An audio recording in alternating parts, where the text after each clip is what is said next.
हाजी नाजिम जी, मैं आप ही के पास आऊंगी और पहला सवाल ये, लगातार ये आरोप लग रहे हैं प्रधानमंत्री नरेंद्र मोदी की तरफ से विपक्ष के ऊपर, कांग्रेस के ऊपर, कि लगातार बांटो और राज करो की जो रणनीति है, जो एजेंडा है, इसको लेकर क्यों लगातार काम किया जा रहा है? क्यों लोगों को बांटने का काम किया जा रहा है?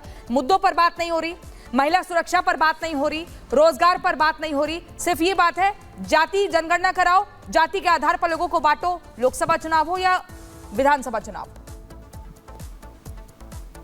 हाँ प्रियंका जी, देखिए जिस तरीके से अभी बात रखी गई है कि जाति जनगणना को लेकर, तो देखिए सबसे पहले तो मैं ये कहना चाहता हूँ, आखिर बांटने की कोशिश कौन कर रहे हैं? आपने देखा होगा 2024 के जब चुनाव से पहले जब चल रहा था तो क्या कहते थे कि देखिए आपकी जमीन जायदाद जाते बच्चों वालों को दे दी जाएंगी।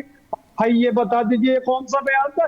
और उसी के साथ साथ जब मैं एक चीज और बता दूं, ये कहते थे कि 2 करोड़ प्रतिवर्ष नौकरियां देने का वादा करते थे, लेकिन 2 करोड़ प्रतिवर्ष नौकरियां तो इन्होंने दी नहीं। इनके लगभग 10 साल पूरे होने के बाद 11वां साल लग गया है, तो अभी तक इन्होंने 2 करोड़ नौकरियां नहीं दी है। और इन्होंने कहा था कि अब भारत को स्मार्ट सिटी देंगे, अभी तक स्मार्ट सिटी नहीं मिल पाई है। और बात जब हम इनसे स्मार्ट सिटी की करते हैं तो ये कहते हैं कि हमने 80 करोड़ लोगों को भारत के अंदर राशन दिया है, यानी रोजगार की जगह आप राशन की बात करते हैं। आपने 80 करोड़ भारत की जनता को आपने भिखारी बनाने की कगार पे ला दिया। कोरोना काल के अंदर जो कंपनियां बंद हुई थी, अगर आप ये मानते हैं ना कि वो मुद्दों की बात करते हैं, आप मुद्दों पर सवाल उठाइए ना, फिर आप बताइए, उनका रिपोर्ट कार्ड लेकर पहुंचिए कि आपने ये वादे किए थे, ये पूरे नहीं किए। जाति के आधार पर क्यों बांटने का काम होता है? अनंत विजय जी, मैं आपके पास आना चाहूंगी और ये समझना चाहूंगी, प्रधानमंत्री नरेंद्र मोदी ने जो महाराष्ट्र में एक जनसभा को संबोधित करते हुए कहा है कि अगर बटेंगे तो महफिल सजाई जाएगी, क्या ये एक कड़वी सच्चाई है जिसको समाज के लोगों को बताना जरूरी है, उन्हें जागरूक करना जरूरी है ताकि वो अपनी एकता को, अपनी ताकत को पहचाने? देखिए, बहुत दिनों बाद मुझे लगता है कि इस समाज में, भारतीय समाज में हिंदू संगठित हुए थे और उस संगठन के कारण जो राजनीति थी वो देश की बदली। देश की राजनीति इसलिए नहीं बदली कि भारतीय जनता पार्टी आ गई, देश की राजनीति इसलिए बदली कि हिंदुओं को लगा कि वो अपने अधिकारों को लेकर सजग हो सकते हैं, जागरूक हो सकते हैं। लिहाजा उन्होंने एक ऐसी विचारधारा को चुना जो उनके मतलब हिंदुओं के हितों की बात करते थे। ये फॉर्मूला चला और चुनाव में भी चला, सियासत में भी चला। अब लोगों को ये लगता है, जो विपक्षी दल है उनको ये लगता है कि हिंदुओं की काट के लिए जाति जनगणना के आधार पर हिंदुओं को बांटने का एक दांव चला जाए। मुझे लगता है कि ये बिल्कुल उचित नहीं है, क्योंकि आप देखो क्या हम अभी हमारे एक फाजिल दोस्त यही बात कर रहे थे, मुद्दों की बात बहुत जरूरी है इस देश में। रोजगार की बात होनी चाहिए, सड़कों की बात होनी चाहिए, हर घर में जल की बात होनी चाहिए, वो सब ठीक है। लेकिन इसके साथ क्या हम कभी बात करते हैं कि हमने अंसारी को ये दे दिया, हमने मिर्जा को ये दे दिया, हमने सैयद को ये दे दिया, या इन लोगों ने ये काम किया? दरअसल हुआ क्या, स्वाधीनता के बाद से ही एक ऐसा माहौल इस देश में बनाया गया कि आप हिंदुओं को एक ब्लॉक के रूप में नहीं देखते, जबकि मुसलमानों को एक ब्लॉक के रूप में देखते हैं।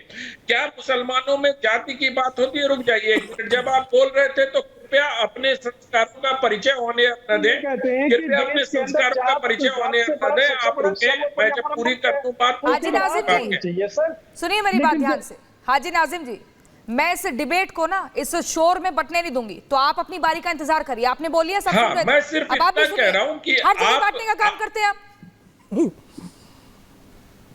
बोलिए सर। मुल्क के वजीर आजम तो करें बांटने की बात, तो अभी वरिष्ठ पत्रकार अनंत विजय बोलेंगे, पहले अपनी बात पूरी करेंगे। मुल्क के वजीर आजम को आपको जो कहना है वो कहें, लेकिन मुझे एक व्यक्ति को उसके बोलने के अधिकार से वंचित न करें। मुझे मालूम है कि आप बड़े शक्तिशाली हैं, आपके पास वोट बैंक है, आप जो कहेंगे सरकारें उस ओर चली जाएंगी, लेकिन मुझे मेरी आवाज तो न दबाइए। मैं सिर्फ इतना कह रहा हूं कि आप बेरोजगारी की बात करिए, सड़कों की बात करिए, पानी की बात करिए, लेकिन कभी भी आप अपने दिल पर हाथ रख के कहिए कि मुसलमानों की जाति बताकर बात की जाती है क्या? आप हिंदुओं में कहते हैं कुर्मी वोट इतना है, कभी ये कहते हैं क्या सैयद वोट इस इलाके में इतना है? आप ये कहते हैं यादव वोट इतना। एम वाई समीकरण हो गया, और उस समीकरण में देखिए हिंदुओं का एक जाति आपने ले लिया और मुसलमानों को ब्लॉक की तरह ले लिया। तो ये जो विसंगति ठीक है, है। इस विसंगति पर भी विचार होना चाहिए, विचार तमाम होना मुद्दों पर चाहिए, विचार गंभीरता करो, से लेकिन विचार होना चाहिए। अजय वर्मा जी, मैं आपके पास आना चाहूंगी, कांग्रेस नेता हैं, क्यों बार बार कांग्रेस जो है सिर्फ जाति जनगणना के ऊपर ही, मतलब एक यही मुद्दा रह गया है कि जाति के आधार पर बांटो, कास्ट सेंसस का ही जिक्र कर रही है। अगर हम नेहरू की बात करें, इंदिरा की बात करें, वो तो हमेशा से खिलाफ रहे थे इस चीज के। फिर ये राहुल गांधी को 2021 के बाद क्या हो गया है? देखिए, अभी मेरे एक पत्रकार दोस्त, वरिष्ठ पत्रकार कह रहे थे कि फ्रीडम ऑफ स्पीच होना चाहिए, मेरी स्पीच ना रोकी जा रहा। हर लोगों को स्वतंत्रता का अधिकार है, भूमिका मत बनाइए, बात रखें। आप बोलिए सीधा। मैडम आप सुन, नहीं आप भूमिका नहीं, आप ये ऑब्जेक्टिव क्वेश्चन नहीं है, प्लीज इस पर क्वेश्चन मार्क मत करा करें। आप डिबेट पे बुलाया करें या नहीं बुलाया करें, आप बोलिए ना, आपसे सीधा सवाल किया, आप पहले से नहीं तो आप क्या मुझसे कह रही है भूमिका मत बनाइए। आप क्वेश्चन कितना लंबा पूछेंगी, मुझे बोलने नहीं देंगी, 1 मिनट बोलने का टाइम दीजिए, सवाल का सीधा जवाब दीजिए। मुझे अपना, मेरे स्वतंत्रता का हनन मत कीजिए। गोदी मीडिया ठीक है, होनी चाहिए, लेकिन आपका चैनल मैं उस श्रेणी में नहीं रखता, इसलिए आता हूँ।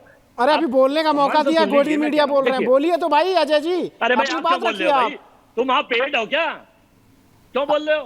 अरे आप बोलिए, आपको बोलने का समय दिया है, आप इधर उधर दाएं बाएं घूम रहे हैं, बोलो, हिम्मत है तो बोलो, परिवारवाद से निकल के बोलो। नो पर्सनल एजेंडा है, नो पर्सनल एजेंडा है। सिर्फ अजय वर्मा जी अभी बोलेंगे और सब उनको सुनेंगे। नहीं तो मैडम मैं ये कहना चाहता हूं कि हमारी पार्टी वर्मा जी को समझाइए थोड़ा, हम कैसे विचार रखें, क्या रखें। बीजेपी की अपनी रणनीति है, नरेंद्र मोदी बांटने का काम करते हैं, कभी मुजरा कराते हैं, कभी मंगलसूत्र छीनते हैं, कभी चूड़ियां छीनते हैं।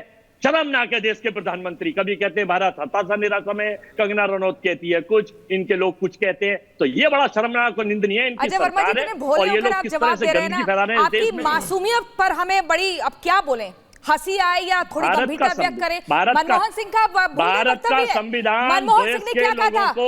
हिंदू मुस्लिम सिख इस ईसाई देश के संसाधनों पर पहला हक किसका है? क्या कहा था मनमोहन सिंह ने? और आपको इतनी बेचैनी है तो आप इस भारत को हिंदू राष्ट्र घोषित करवा दीजिए। अरे भाई, हिंदू राष्ट्र से क्या समस्या है क्या आपको?